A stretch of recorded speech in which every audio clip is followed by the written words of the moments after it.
This is Albany Student News. Today we are investigating the closure of the Washington Avenue Armory. Recent social events that police have called unruly had left the future of the venue in doubt.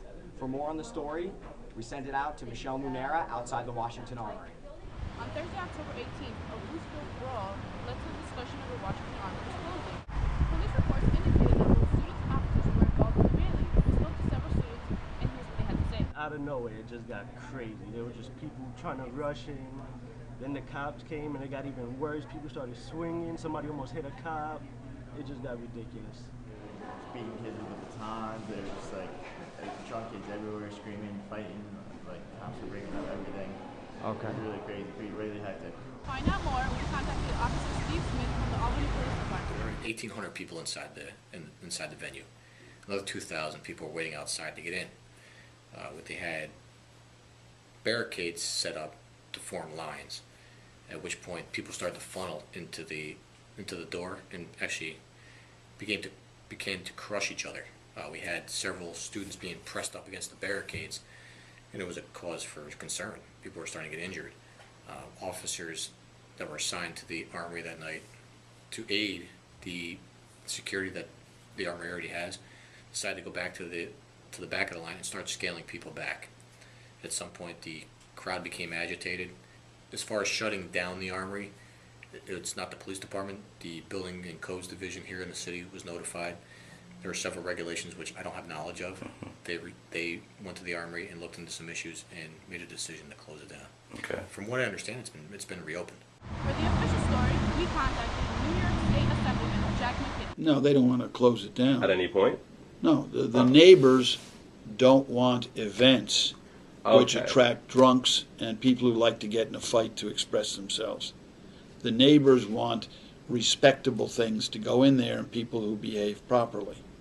The owners need to branch out. You can't make a lot of money on a book fair Right. with booths. So they're saying, look, you got to meet us halfway here. And the neighbors are saying, okay, act civilized with your patrons and you can have all the events you want there.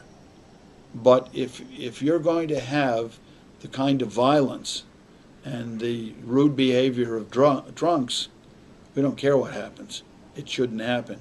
So there's always a fine line with this type of activity. If you have violent drunks, I don't care if you're a college or a church, you're going to get closed down. You can't function.